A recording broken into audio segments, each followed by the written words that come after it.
mind giving me a clap? What's up? Oh, sorry. God, Applauding we're for idiots. GameSpot's coming to you from CES 2020. I'm Michael, this is Matt, and we just saw the Alienware UFO Concept. That is the Nintendo Switch-like PC that Alienware has shown off here at the show, and it kind of took over headlines. We actually got hands-on with it and asked a couple questions to the developers, but I'm gonna throw it to you, Matt. After playing with this for a few minutes and getting a feel for how it works, how do you feel? So, you and I talk about this all the time. Everyone wants the Switch to be smaller, more compact, more portable. That's why the Switch Lite came out. But, I mean, I'm all about adding on bigger controllers, bigger Joy-Cons, making that thing fit my hands. And, I mean, it's hard to tell because we only got such a limited time with it. But the Concept UFO was big. It felt like a real controller. It was huge. Yeah. But, like, honestly, like, as someone with big hands, someone who wants, like, a substantial controller, like it felt pretty cool to use. And honestly, we were playing F1 on that. We played some Mortal Kombat on it. Like, it's a wild device. Yeah. Matt mentioned how big this thing is. We did get some specs. The screen is 8 inches, so that's a significant jump from what you see from the Nintendo Switch. Also, that screen is 720p. It looks fine with handheld, but you can also dock it. That's what makes this thing a Switch-like. Alienware has a dock for this that connects via USB-C on the bottom of the UFO, then outputs HDMI, and looking on the screen, it was again running 720p on the screen, so you did notice some blurriness because this is a PC at heart. It's running Windows 10. Yeah, it's literally a PC. Like, we went to the desktop and, like, we're told if you want to open Word, you can open Word. Yeah. Like, it's a PC. It's pretty wild. I mean, you're not going to do that, but Alienware has said, like, this is of course intended to be a gaming device, so everything we're building for this thing has that in mind.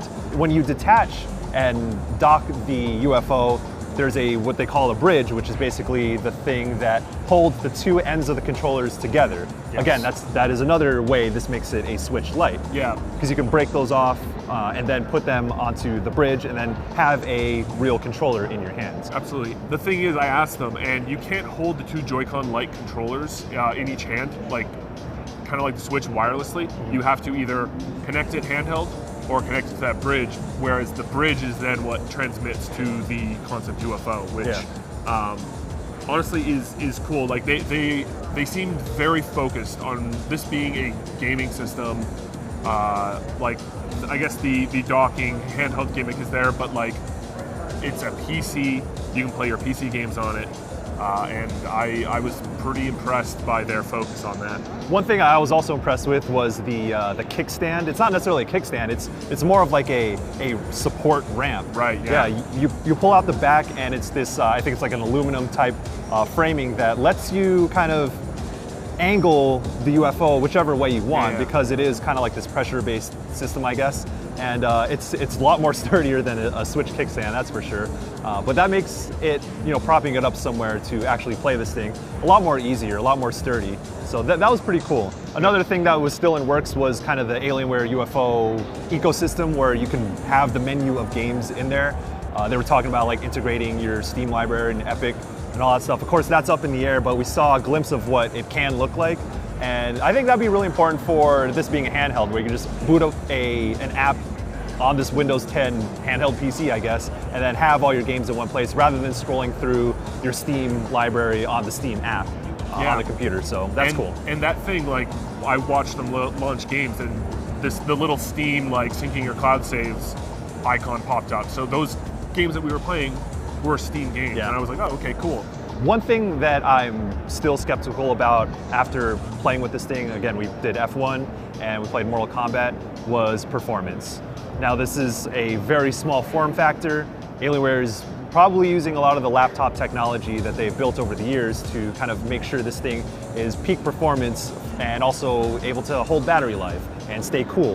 There are a lot of factors going into this, but I think performance was lacking from what we saw. Yeah. They're using Intel's 10th gen CPU technology, and it's fine for what it is, but I mean, when you're playing PC games, of course you can mess with settings, change the resolution and all that, so the screen doesn't have to stay 720p. You can scale it down if you want, but I mean, I wasn't impressed with how Mortal Kombat 11 was running, so that's unfortunate. But they are again, this is not final, and they were working with some limited hardware, I guess.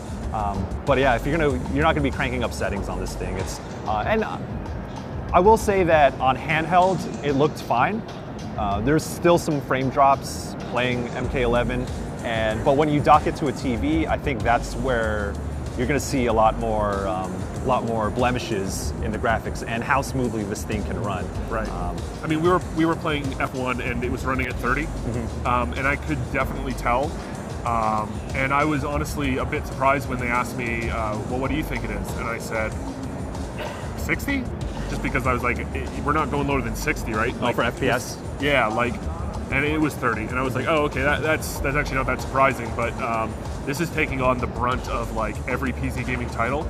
That's funny you bring that up, because I was hearing the fans spinning on that thing. Yeah. We were in their booth, which is pretty loud, you know, they got music playing in the background, there's people talking, and I could hear the fans spinning up when we were playing F1 and Mortal Kombat. There are a lot of factors like heat, battery life, noise, performance. Those are the things that they're thinking about, and those are still up in the air. And I was asking about battery life, and they're like, what do you expect? I said about 3 hours, and they're like, that's kind of the target we're working with, but they didn't say anything solid, because they're still working on it. But you know, I think, you know, Alienware is a company that could probably pull it off because they've been in the high-end gaming PC space for so long. So those are our impressions of the Alienware Concept UFO here at CES 2020. We are impressed that they're even showing this thing out in the public, but only time will tell to see if this actually comes out and what it will become. So if you want more from the show, stay tuned to GameSpot.